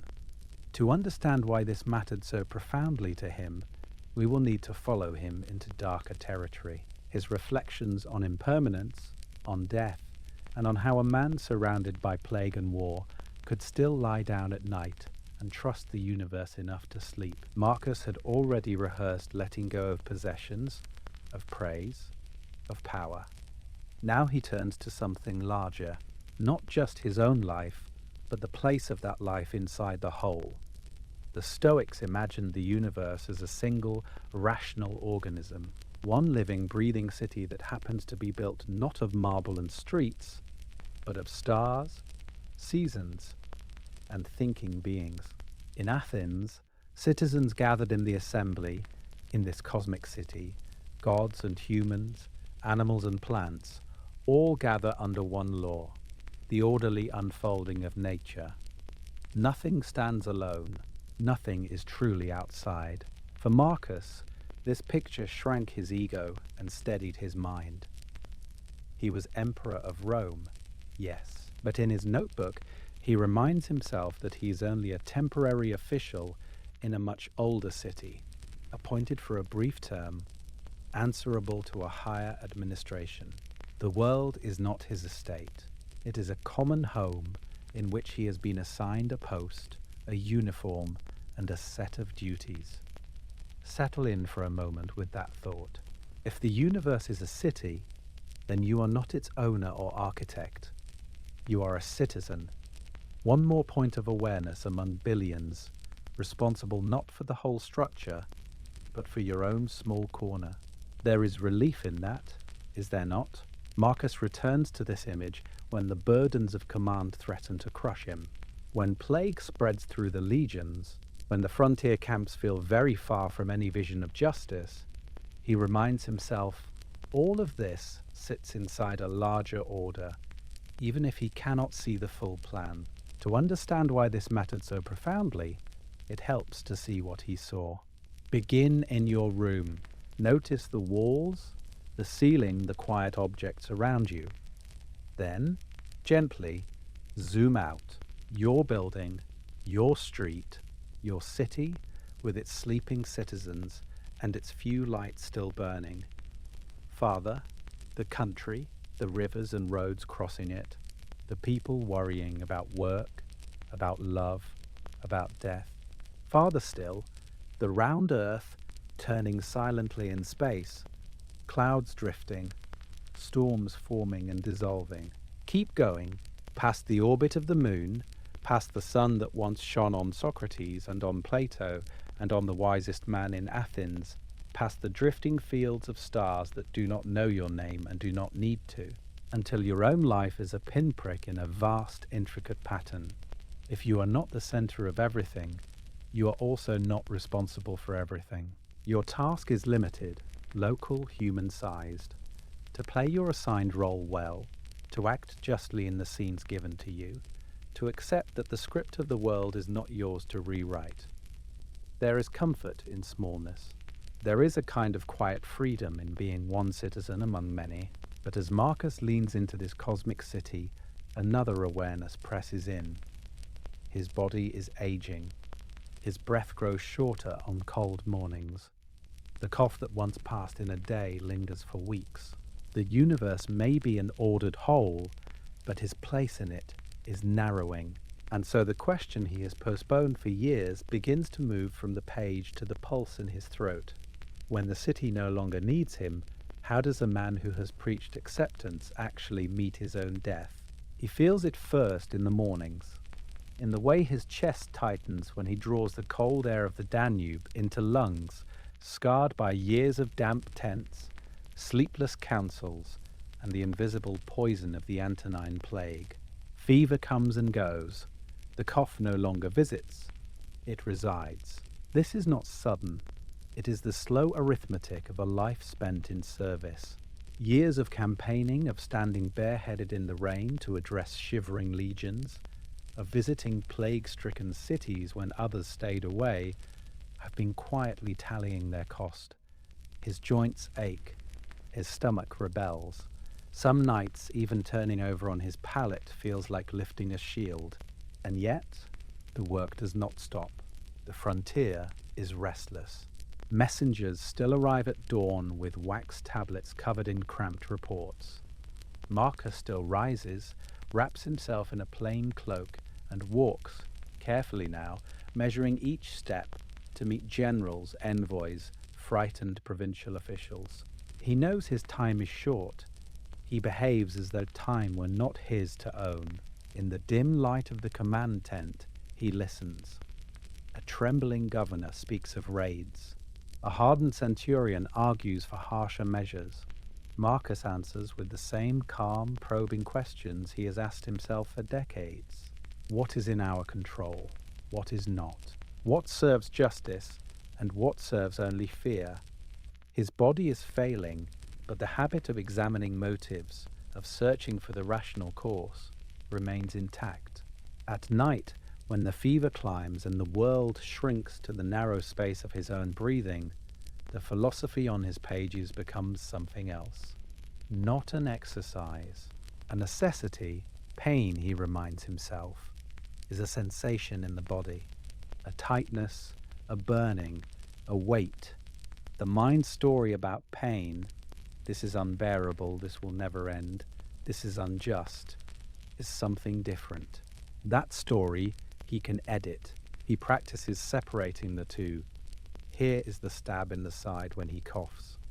Here is the flush of heat under the skin. And here, arriving a second later, is the thought that an emperor should not die in a drafty camp on the edge of the world. That last part he gently sets aside. You may know this narrowing of the world yourself, the way illness or exhaustion pulls the horizon inward until there is only the next breath, the next small movement, the next hour of the night, when work, ambitions, even the city outside your window recede and the body becomes the whole stage. In those moments, abstract systems matter less than the simplest practices, noticing, accepting, refusing to add unnecessary cruelty to what already hurts. Marcus does not pretend he is immune to fear. He writes to himself as you might speak to a sick friend in the dark, quietly, without drama, reminding him that he has rehearsed this role his entire life. To understand why this mattered so profoundly to him, you have to watch what he does next. Because the question is no longer how to write about death, it is how to meet it in the cold air of a foreign camp, while the empire still needs orders in the morning. The wind off the Danube is cold. Canvas walls breathe in and out with each gust, and beyond them, the camp of an empire murmurs on, hooves in the mud, a distant laugh, the low clatter of armor stacked for the night. Inside, the emperor is very still. Marcus Aurelius is confined now to a bed, or perhaps a chair dragged close to it, layered in blankets that smell faintly of wool, smoke, and medicine. Fever has narrowed his world to this small, dim space. Yet outside, the machinery of Rome continues, as indifferent to his weakness as the river itself. Orders are still carried. Fires are still fed. The night watch still changes at the appointed hour. He has written for years in such places, on campaigns, in temporary quarters, on the edge of sleep. But tonight, the tablets are put aside. The hand that once traced careful Greek to himself is tired. The questions remain. How did I do? Did I live according to the things I told myself each morning? Did I treat power as a loan, not a possession? The thought is not grand, only persistent. He reviews, as he has trained himself to review, the long arc of his life. The orphaned boy, the adopted heir, the reluctant ruler who would have preferred the company of books to the weight of legions. Faces come and go in the dark. Rusticus, who taught him to read philosophy without vanity. Junius Rusticus handing him the works of Epictetus, and, with them, the question that would consume the next 50 years of his life. What is truly in our control? Antoninus Pius, patient and steady, a living lesson that one can rule without drama. His teachers, his friends, the quiet examples of justice that shaped him more than any triumphal arch. He remembers failures too, the flashes of anger, the mornings when he rose already tired of petitioners, the compromises made for the stability of the city, and somewhere, always at the edge of the thought, Commodus, the son he loves, the man he does not entirely trust. What will Rome become when my hand is no longer on the reins? Here, the meditations answer him with his own voice. You are a soul carrying a corpse. All is ephemeral, both memory and the object of memory. Life and death, praise and blame, the favor of citizens and the indifference of the world. Each passes. To understand why this mattered so profoundly to him, you have to hear the tone beneath the words. It is not despair. It is gratitude for having been allowed to play a part at all. Now, settle in. Let the noise of the modern world fade away, and imagine yourself on a low stool beside his bed. The lamp throws a small circle of light. Beyond it, everything is shadow. You do not need to speak. What could you say that he has not already heard from Socrates, from Plato, from the long conversation of minds he has carried through every campaign? The silence between you is not empty. It is full of shared understanding that every life, even an emperor's, is a brief assignment, that every breath is a gift already half returned. His own breathing slows, shallow but unafraid. He has rehearsed this moment on 100 earlier nights. Outside, the camp settles. Inside, one man prepares to leave the city of the living. His body will fail, his orders will cease. But the pages he never meant you to see, the words to himself, written against the dark, those will remain, waiting like a small, steady lantern. The question is, what will you do with that light once it finally goes out? That lantern does not stay in the tent. Over centuries, it is carried from hand to hand, across languages, across empires, until it arrives, quietly, improbably, in your own darkened room. To understand why this mattered so profoundly, we have to follow the fragile path of those pages he never meant you to see. Marcus dies in 180 CE. The empire he ruled will fracture, the legions will mutiny, the borders will bend, but somewhere in that vast machinery of officials, tutors, and imperial librarians, a small bundle of pages is kept. In Greek, the heading is plain, to himself. Not for the citizens, not on justice, not the wisdom of an emperor. Just a reminder that this was never a performance. Copies are made. A court scholar in the later empire, a teacher in a provincial city, a monk in a distant corner of the Christian world, none of them famous, none of them the wisest man in Athens, find the text worth preserving. In the Byzantine libraries of Constantinople, where Plato and Socrates are copied alongside sermons and law codes, Marcus's private notebook sits on a shelf. One roll among thousands. Wars pass. Fires start. Catalogues are rewritten. Somehow, this one survives the long, slow erosion of time. By the Renaissance, humanist scholars hunting ancient voices through ruined monasteries and dusty collections begin to notice him. The manuscript is printed, translated, first into Latin, then into the languages of Europe, then into the global tongues of a world Marcus could not have imagined. The most powerful man in his world wrote a book he never meant to publish, and that book quietly outlives his empire in influence. There is a dry irony here. The marble statues fall, the triumphal arches crumble, the coins with his profile are hoarded, melted, forgotten. But the tired sentences he wrote to keep himself steady on cold frontier nights keep walking forward, century after century. They cross from scroll to codex to printed page to glowing screens. They cross from soldiers' camps to scholars' desks to the bedside tables of anxious modern citizens trying to fall asleep. Why do these notes resonate so strongly? Partly because they are not polished. There are repetitions, half-finished thoughts, abrupt shifts from cosmic order to tomorrow's meeting. He sounds less like a distant emperor and more like a worn-out colleague who stayed late again. A man who has seen war, plague, and death, and is still trying, sometimes patiently, sometimes with visible frustration, to be decent. When you read him, or simply let his words wash over you, you are not entering a grand philosophical system in the manner of Plato. You are stepping into a mind doing maintenance on itself.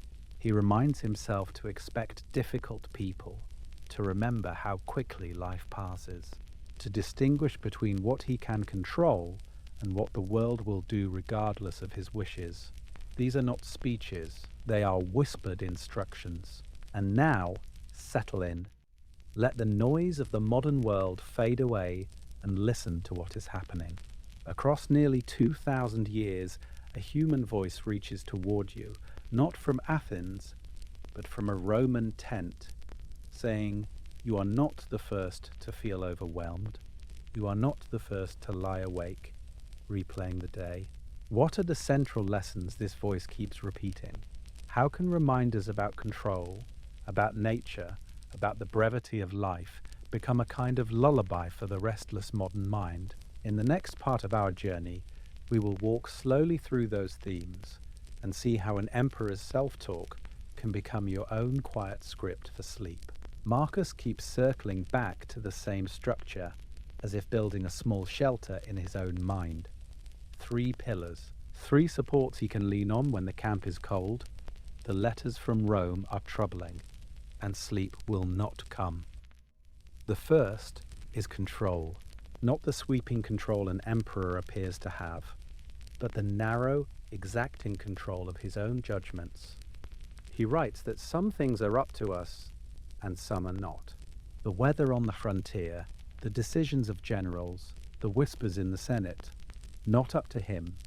His responses, his choices, the story he tells himself about each event, entirely his domain. You, lying there in the half-dark, can quietly borrow the same distinction. Thought by thought, you can divide the world in 2. This is mine. This is not. The simple mantra he is really rehearsing could be yours. Control my judgment, accept the rest. The second pillar is virtue. Not success, not applause, not the verdict of restless citizens, but the character with which he moves through each day. For Marcus, a good day is not the day a battle is won or a decree is praised in the city. It is the day he has been honest, courageous, fair, and restrained. When he fails, he notes it without drama and resolves to try again. You can feel the quiet relief in this standard. You do not have to win the day to call it good. You only have to ask, before sleep and after, did I try to be truthful? Did I try to be kind? Did I try to be just? A small phrase can mark this out in your mind. Measure by virtue, not by outcome. The third pillar is perspective. Marcus is constantly zooming out, as if stepping away from a mosaic to see its full pattern. A quarrel in the palace becomes a brief sound in a lifetime. A lifetime becomes a breath in the history of Rome. Rome itself becomes a moment in the vast, indifferent order of the universe. This is not despair, it is relief. Your worry about tomorrow's meeting, the unanswered message, the unfinished task, in 10 years, how large will it seem? In a century, in the quiet distances beyond Athens and Rome, what will remain? His whispered reminder can be yours. See it from above. Make it small. And now, settle in. Let the noise of the modern world fade away for a moment, and notice the pattern you are usually offered. You are told to measure by productivity, by notifications, by the shifting approval of strangers. The evidence for this standard is thin, built mostly on habit and advertising. Marcus offers a different measure: control, virtue, perspective. For tonight, you can choose his way. In the next part of our journey, we will walk more slowly through how he practiced these pillars, turning them from distant ideals into nightly, almost ordinary habits of thought.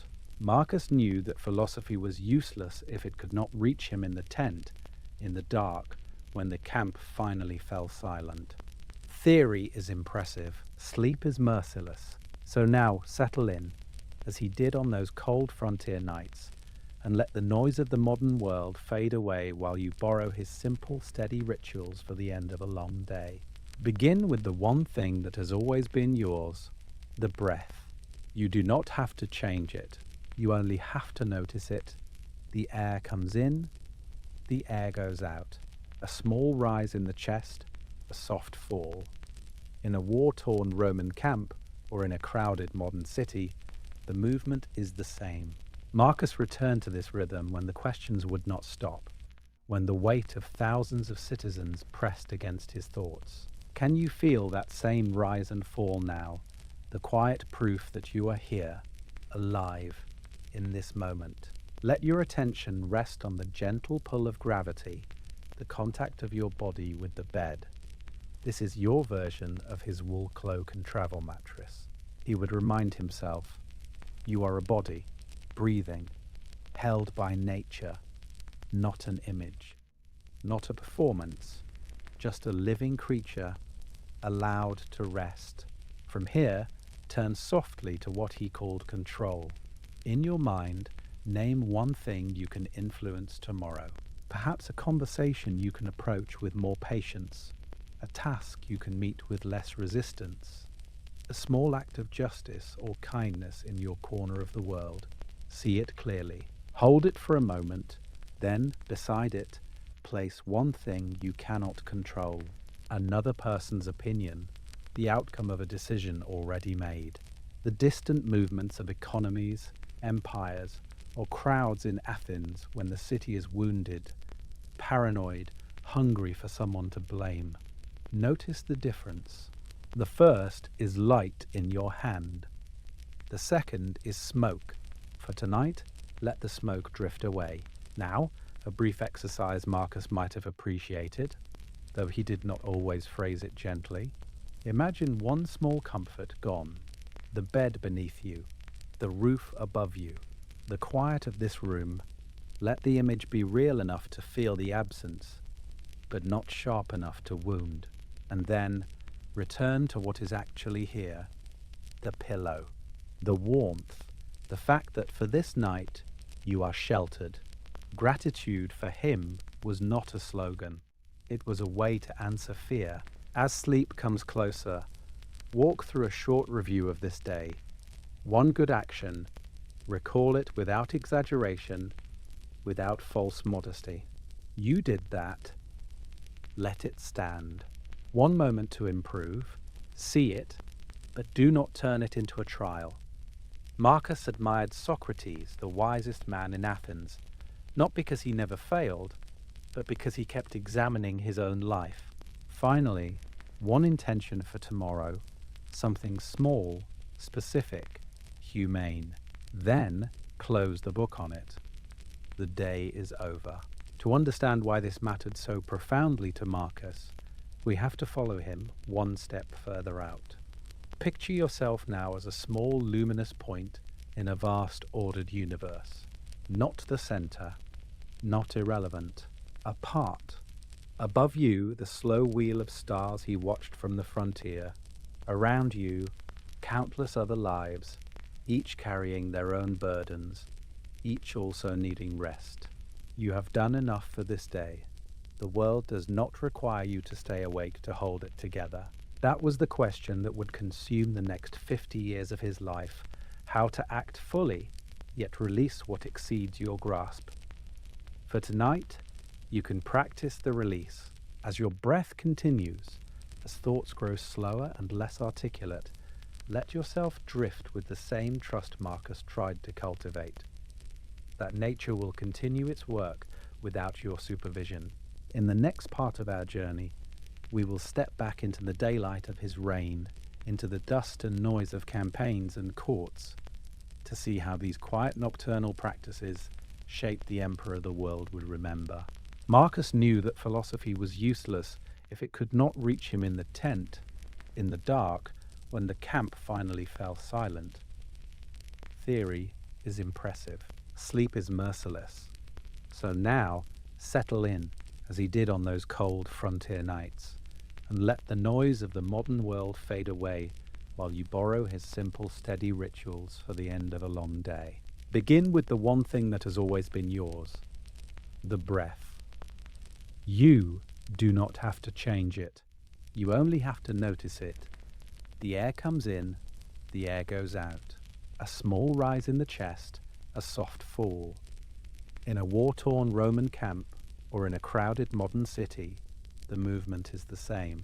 Marcus returned to this rhythm when the questions would not stop, when the weight of thousands of citizens pressed against his thoughts.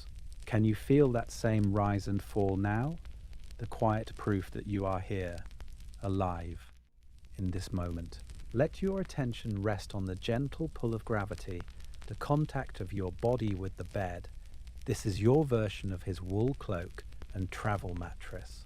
He would remind himself, you are a body, breathing, held by nature, not an image, not a performance, just a living creature, allowed to rest. From here, turn softly to what he called control. In your mind, name one thing you can influence tomorrow. Perhaps a conversation you can approach with more patience, a task you can meet with less resistance, a small act of justice or kindness in your corner of the world. See it clearly. Hold it for a moment, then, beside it, place one thing you cannot control. Another person's opinion, the outcome of a decision already made. The distant movements of economies, empires, or crowds in Athens when the city is wounded, paranoid, hungry for someone to blame. Notice the difference. The first is light in your hand. The second is smoke. For tonight, let the smoke drift away. Now, a brief exercise Marcus might have appreciated, though he did not always phrase it gently. Imagine one small comfort gone. The bed beneath you, the roof above you. The quiet of this room, let the image be real enough to feel the absence, but not sharp enough to wound. And then return to what is actually here, the pillow, the warmth, the fact that for this night you are sheltered. Gratitude for him was not a slogan. It was a way to answer fear. As sleep comes closer, walk through a short review of this day. One good action. Recall it without exaggeration, without false modesty. You did that. Let it stand. One moment to improve. See it, but do not turn it into a trial. Marcus admired Socrates, the wisest man in Athens, not because he never failed, but because he kept examining his own life. Finally, one intention for tomorrow. Something small, specific, humane. Then close the book on it. The day is over. To understand why this mattered so profoundly to Marcus, we have to follow him one step further out. Picture yourself now as a small, luminous point in a vast, ordered universe. Not the center, not irrelevant. Apart, above you, the slow wheel of stars he watched from the frontier. Around you, countless other lives, each carrying their own burdens, each also needing rest. You have done enough for this day. The world does not require you to stay awake to hold it together. That was the question that would consume the next 50 years of his life. How to act fully, yet release what exceeds your grasp. For tonight, you can practice the release.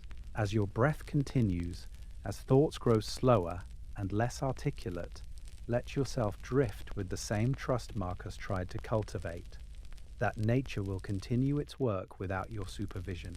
In the next part of our journey, we will step back into the daylight of his reign, into the dust and noise of campaigns and courts, to see how these quiet nocturnal practices shaped the emperor the world would remember. So tonight, stay with that question a little longer, not as an interrogation light turned on yourself, but as a small flame in a quiet room, the kind Marcus cupped in his hands on those cold frontier nights, while the legions slept.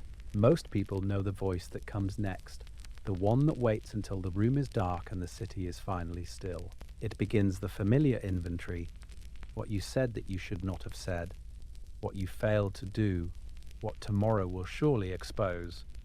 It can be efficient, even brutal. Judge, jury, and executioner, all before midnight. Marcus knew that voice too.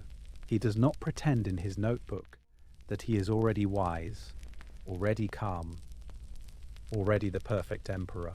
He writes as a man who loses his temper, who grows tired, who wishes at times that he could simply leave the responsibilities of Rome behind. But when he answers himself, the tone changes. Firm, yes. Never sentimental, yet also strangely forgiving. He does not say, "You are worthless." He says, in effect, "You wandered from the path of reason today. Tomorrow, walk straighter." The criticism is precise, but the verdict is always the same. You can still act well, beginning now. The point is not self-destruction. The point is improvement. As you settle in, notice what your own inner voice is doing at this hour. When the noise of the modern world fade away, what phrases return again and again? Do they replay one scene from today? Do they predict, with remarkable confidence, that tomorrow will be worse? If you listen to this voice as if it belonged to another person in the room, would you call it a friend or an accuser?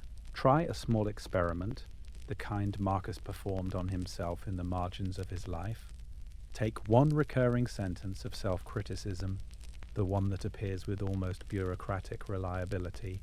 Perhaps it is, "I always fail," or "I am weak," or "Nothing will ever change." Now, quietly, rewrite it in his style. Acknowledge the flaw as he would. "Today I failed in this particular way." Name it plainly, as the wisest man in Athens might have under Socrates' questioning. Then add the part our own inner voices so often omit. The next chance to practice will come soon. I will meet it with more patience, more courage, more attention. The fact is not erased. The future is opened. To understand why this mattered so profoundly for Marcus remember the world he inhabited, the city is wounded, paranoid, hungry for someone to blame. The empire is stretched. The plague is near. The citizens are restless. Yet inside his own mind he builds, line by line, a refuge rather than a battlefield. Each night's entry is one stone in that inner fortification. Over years, this kind of language accumulates. The brain learns its cadences. The heart recognizes its gentler verdicts. The same events still occur: fatigue, disappointment, small defeats, but the commentary softens, steadies, becomes more just. Sleep comes more easily when the judge has stepped down from the bench and the teacher has taken his place. If you practice this for many years, as Marcus did, what kind of person might you become? What kind of sleeper? And what would happen if, in the next chapter of his life, the world decided to test that gentler inner voice to its absolute limit? Marcus will be tested, but not in grand speeches or dramatic confrontations. Most of the time, the testing arrives in the quiet, ordinary rhythm of a day that begins before dawn. He wakes early, earlier than he would prefer, if he is honest with himself. In the half-dark, in a room that is comfortable but not luxurious, he reminds his body that it serves a mind, and that the mind serves something higher still. There is water, cold enough to sting his skin awake. There is a simple tunic, a cloak against the Roman morning chill, a bed that is far humbler than an emperor might claim without anyone daring to object. Duty does not need cushions. Before the machinery of the empire starts to hum, he takes a little time for reading or reflection. A few lines from a Stoic predecessor, a passage from a tragedian on fate, on life and death. Sometimes he simply sits and watches the light grow, rehearsing in his thoughts the difficult people he will meet today. He tells himself they are his fellow citizens in a larger city than Rome, a city of rational beings spread across the world. And now, settle in. Let the noise of the modern world fade away as you walk with him into his public hours. The doors of the audience hall open. Petitioners, ambassadors, frightened provincial governors. They come in waves. Each carries a story, an accusation, a plea for justice. Marcus listens. This is not the Academy of Plato, and he is not in Athens debating forms.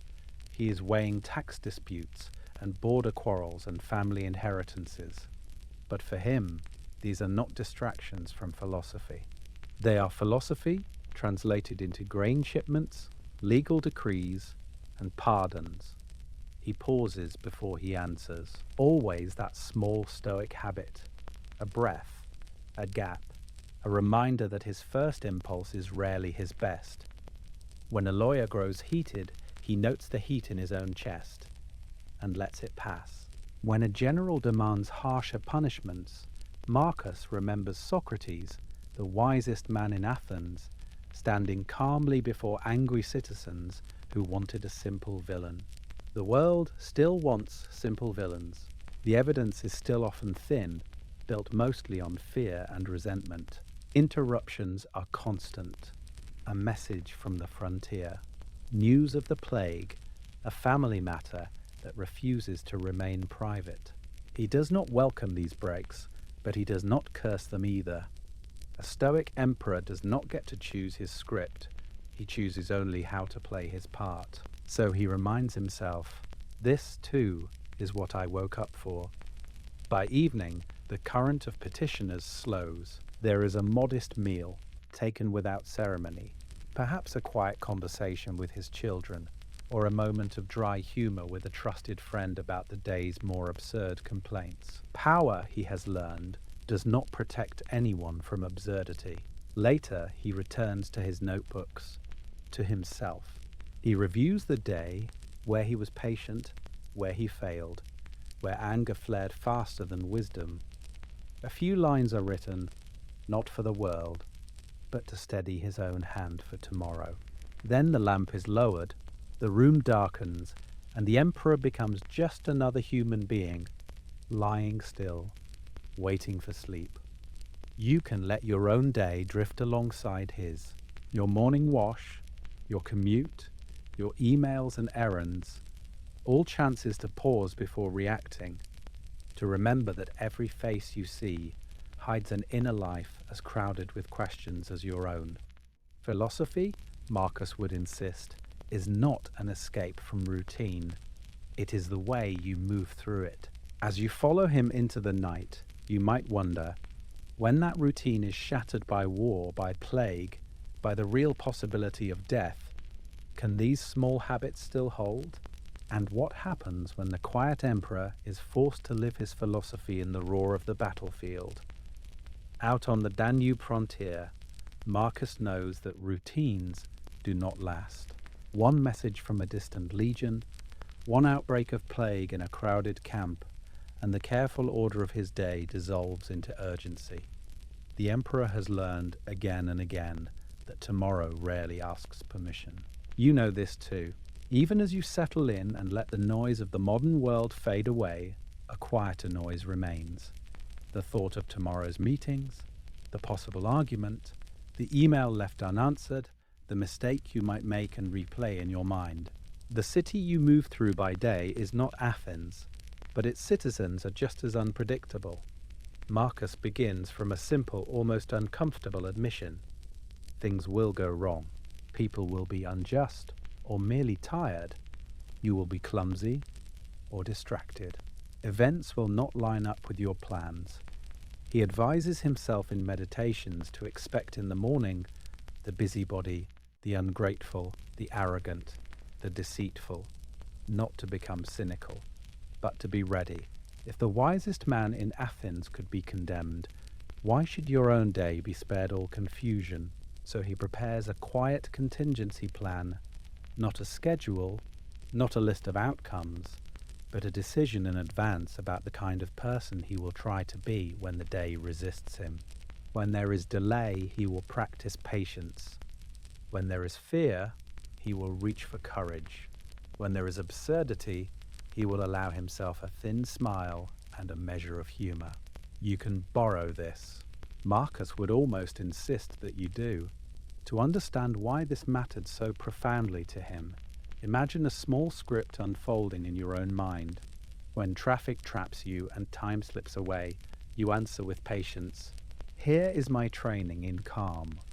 When someone criticizes you, fairly or unfairly, you answer with curiosity, what, if anything, can I learn here? When plans collapse, you answer with flexibility. The world has chosen a different lesson. This is your formula.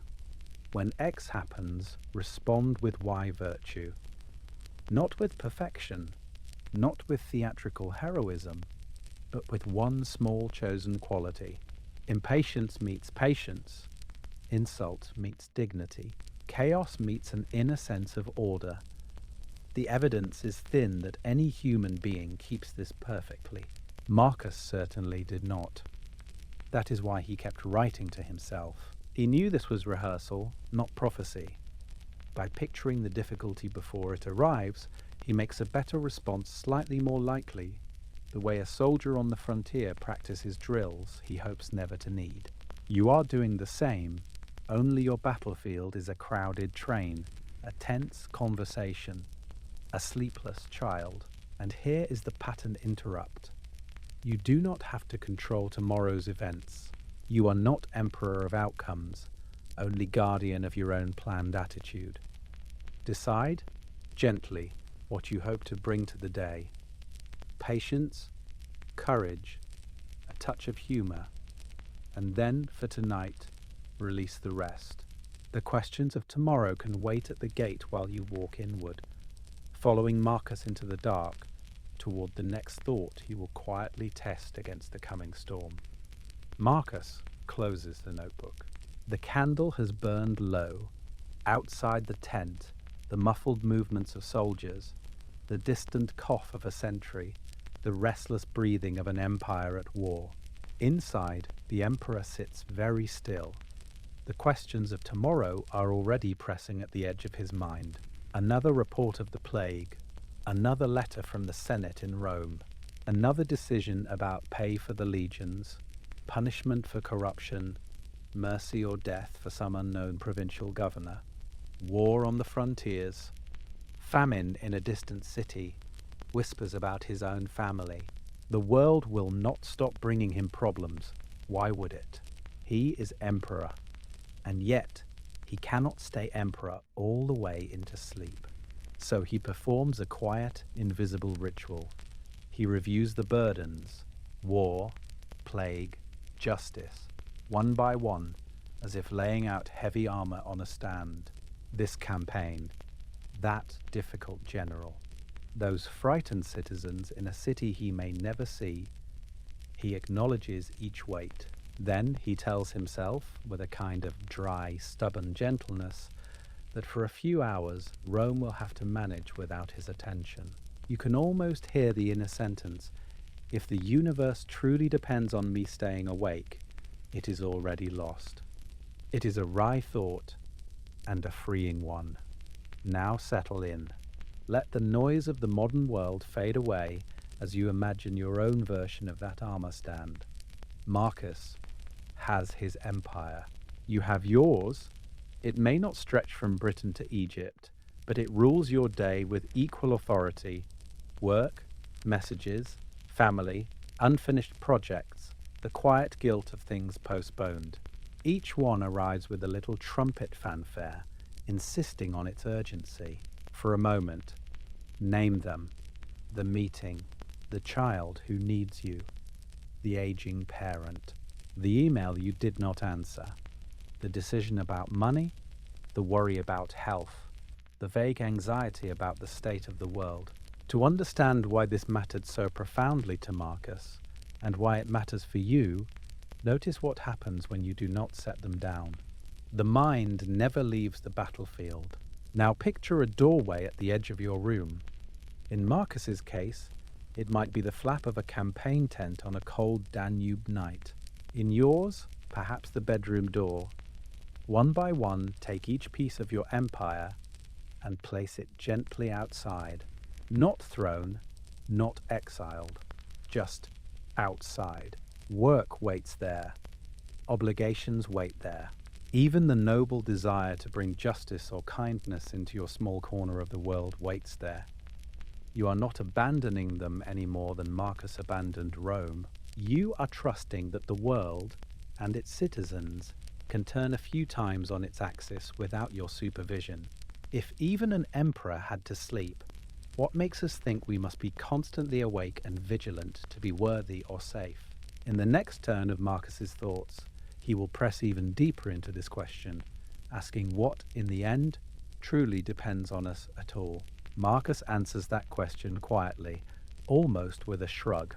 Very little depends on you. Very little, and yet enough. In the dim light of his campaign tent, he thinks about fame, about how the names that once shook the world now barely stir a memory. The conquerors, the orators, the men once hailed as the wisest man in Athens, the stern censors of Rome, the generals whose triumphs filled the streets with cheering citizens. Where are they now? A few lines in a scroll, a statue no one dusts, a story misremembered by a bored reader. He reminds himself that even those who praise you are temporary.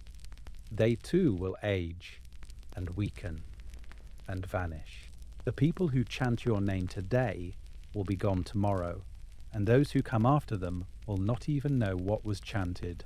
Athens against Sparta, one city against another, one empire after the next. All that noise, and then silence. So Marcus writes, almost as a lullaby to his own ambition, consider how quickly all things are forgotten. The evidence is thin, built mostly on vanity and wishful thinking. That reputation can save anyone from death. He has seen emperors murdered, senators erased from records, heroes slandered by the next historian who needed a villain for his story. Against that long, indifferent backdrop, he narrows his view. If fame dissolves, what actually endures? Not the sound of your name, but the immediate effects of your character. A harsh word that closes a heart, a patient gesture that opens one, a decision for justice that ripples quietly through a family, a unit of soldiers, a city street. Here his stoicism is very plain. You cannot control how you will be remembered. You can control whether you were kind to the frightened messenger, fair to the inconvenient critic, brave when it would have been easier to look away. These are small scenes, but they are real. And now, settle in. Let the noise of the modern world fade away as you follow his attention shrinking from the grand theatre of history to the modest stage of a single day. Marcus suggests different questions, gentler ones, for himself and for you. Whom did I help today? Where was I honest? When a lie would have been smoother. Where was I brave? Even if no one noticed. To understand why this mattered so profoundly to him, remember that he could have chased monuments, poems, flattery. Instead, he slept on a simple bed, wrote to himself in a worn notebook, and measured his life in unrecorded acts of decency. There is a quiet relief in that downsizing of legacy. You do not need to change the world. You can change a moment, a conversation, a single person's night. If this was enough even for an emperor standing under the weight of an empire, what might it mean for you, lying here in the dark, as you begin to measure your own life by smaller lights? And if legacy is this intimate, this close to the skin, what else about a successful life might need to be rewritten in the pages that follow? And so the grand story of empire and achievement quietly narrows to something smaller, and in a way, something truer. A quiet boy in a Roman house, shy and observant, tracing the patterns of adult conversation and wondering why so many powerful people seemed restless and afraid. He did not begin as a conqueror. He began as a listener. Later, adopted into the imperial family, he became the reluctant heir, the young man everyone else had decided would rule the world. The question that would consume the next 50 years of his life was not how to win more provinces, but how to remain a decent human being while the machinery of power roared around him. When he finally wore the purple, it was not in marble halls alone. It was on muddy frontiers, in tents that smelled of wool and smoke, writing to himself in the dark. The embattled emperor, the tired philosopher, the man who would rather have been a student, filling a private notebook he never meant anyone to read, a book that centuries later, citizens in cities far from Rome would open to steady their own breathing at night. Across these pages, his Stoic practices repeat like a quiet refrain. First, the sharp distinction between what is in his control and what is not. His judgments, his choices, his willingness to act with justice and courage. His plague, gossip, betrayal, the turning of fortune's wheel. Not his. This is the doorway through which all the other practices pass. Living according to nature, for Marcus, meant aligning himself with a larger ordered world, the cosmic city in which every being has a role. It meant remembering again and again that his own life was a single breath in a vast, rational universe. Negative visualization trained him to imagine loss before it came, so that when life inevitably took what it always meant to take, he could bow rather than break. In the evenings, he would review the day. Where did he lose his temper? Where did he act well? Where could tomorrow be a little cleaner, a little kinder? Memento mori hovered over it all, the steady awareness of death not as a threat, but as a teacher asking, if this were your last morning, how would you meet the first person you see? And yet the emotional center is simpler. A man trying to be decent in indecent times, to stay gentle without being weak, to accept fate without becoming passive. His compassion for others is not sentimental. He knew cruelty from the inside of the palace. Still, he urged himself to remember that even the difficult people were fragments of the same reason, fellow citizens in that invisible city that stretches beyond Athens, beyond Rome, into every crowded street in the modern world. As you settle in, you might notice which images have stayed with you.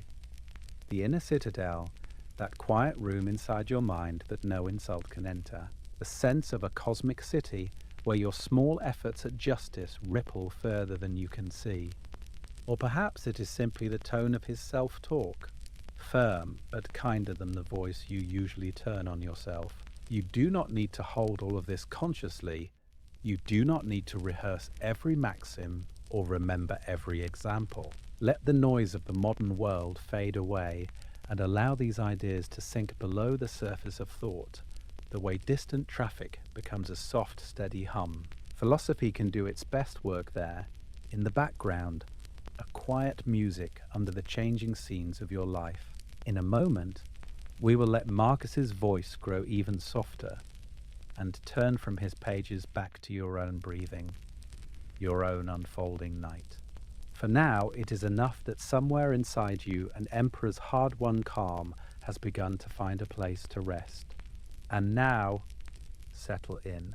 The pages of his meditations close, and when you lift your eyes, you are no longer in your own room, but on the edge of the Roman world, where an emperor walks alone beside a slow, dark river at dusk. The sky is thinning from gold to violet. Behind you, the long line of the camp is waking up for the night. Low voices, the clink of armor stacked away, the occasional short laugh from soldiers who have survived one more day. Ahead, only the river, the trees, and the sound of water folding over itself, steady and indifferent. Marcus walks at your side. He says nothing. He does not need to. The air is cool against your face. Each breath leaves a small cloud, then vanishes. You feel the rough path under your feet, hear the faint creak of leather as he moves. This man who commands legions, who signs decrees that shape the lives of distant citizens, is, in this moment, only another figure under a vast, darkening sky. Two small bodies in a world that will go on without them. Does the river care who is emperor? Does the night? He pauses, watching the current. Somewhere behind you, a centurion calls an order. A dog barks once, then curls back by a fire. The city is wounded, paranoid, hungry for someone to blame, but that city is far away now, reduced to a distant rumor carried by messengers and memory. Here, there is only the quiet discipline of the frontier and the slow, patient flow of water to the sea. You stand beside him in shared silence. No speeches, no grand lessons, just the awareness you both carry, that life and death move through the same doorway, that every worry you have ever held is smaller than this river, smaller than this sky. To understand why this mattered so profoundly to Marcus, you only have to feel this moment. The cool air, the dimming light, the recognition that nothing you fear is permanent. Listen. The sounds of Roman soldiers soften, thin out, and begin to blend with the faint noises of your own room. A car in the distance, a pipe in the wall, the gentle rhythm of someone else's breathing. The frontier dissolves at the edges. The river remains. With each inhale, it is closer. With each exhale, it becomes your own breath, entering and leaving, a private Tiber running quietly through your chest. Marcus lifts his hand as if weighing a thought, then lets it fall. Whatever is left tonight, unfinished tasks, old regrets, the questions that would consume the next 50 years of his life if he let them, you place them in the current, one by one. They do not resist. They do not argue. They simply drift away into the dark, as easily as a leaf, as easily as a scrap of parchment he never meant anyone to read. Let the noise of the modern world fade away. The campfires behind you glow softer, then dim, then become the vague warm pressure behind your closed eyelids. Marcus turns back toward his tent, shoulders a little heavy, steps a little slow yet steady. You turn inward, toward the vast quiet room of your own mind, where sleep is already gathering. He disappears into the canvas and lamplight. You disappear into the same wide, ordered night he trusted. No empire now, no Athens, no Rome, no Socrates or Plato debating justice in a crowded city. Only the river of your breathing, the dark, and the gentle knowledge that you can finally let go. And now, settle in.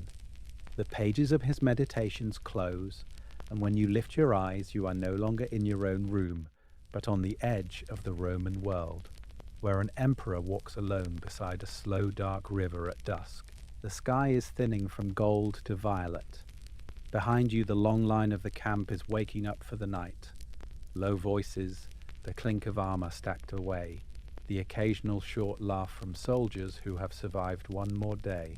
Ahead, only the river, the trees, and the sound of water folding over itself, steady and indifferent. Marcus walks at your side. He says nothing he does not need to. The air is cool against your face. Each breath leaves a small cloud, then vanishes. You feel the rough path under your feet, hear the faint creak of leather as he moves. This man who commands legions, who signs decrees that shape the lives of distant citizens, is, in this moment, only another figure under a vast, darkening sky. Two small bodies in a world that will go on without them. Does the river care who is emperor? Does the night? He pauses, watching the current. Somewhere behind you, a centurion calls an order. A dog barks once, then curls back by a fire. The city is wounded, paranoid, hungry for someone to blame, but that city is far away now, reduced to a distant rumor carried by messengers and memory. Here, there is only the quiet discipline of the frontier and the slow, patient flow of water to the sea. You stand beside him in shared silence. No speeches, no grand lessons, just the awareness you both carry, that life and death move through the same doorway, that every worry you have ever held is smaller than this river, smaller than this sky. To understand why this mattered so profoundly to Marcus, you only have to feel this moment, the cool air, the dimming light, the recognition that nothing you fear is permanent. Listen. The sounds of Roman soldiers soften, thin out and begin to blend with the faint noises of your own room. A car in the distance, a pipe in the wall, the gentle rhythm of someone else's breathing. The frontier dissolves at the edges. The river remains. With each inhale, it is closer. With each exhale, it becomes your own breath, entering and leaving, a private Tiber running quietly through your chest. Marcus lifts his hand, as if weighing a thought, then lets it fall. Whatever is left tonight, unfinished tasks, old regrets, the questions that would consume the next 50 years of his life if he let them, you place them in the current. One by one, they do not resist, they do not argue, they simply drift away into the dark, as easily as a leaf, as easily as a scrap of parchment he never meant anyone to read. Let the noise of the modern world fade away. The campfires behind you glow softer, then dim, then become the vague, warm pressure behind your closed eyelids. Marcus turns back toward his tent, shoulders a little heavy, steps a little slow yet steady. You turn inward, toward the vast quiet room of your own mind, where sleep is already gathering. He disappears into the canvas and lamplight. You disappear into the same wide, ordered night he trusted. No empire now. No Athens, no Rome, no Socrates or Plato debating justice in a crowded city. Only the river of your breathing, the dark, and the gentle knowledge that you can finally let go.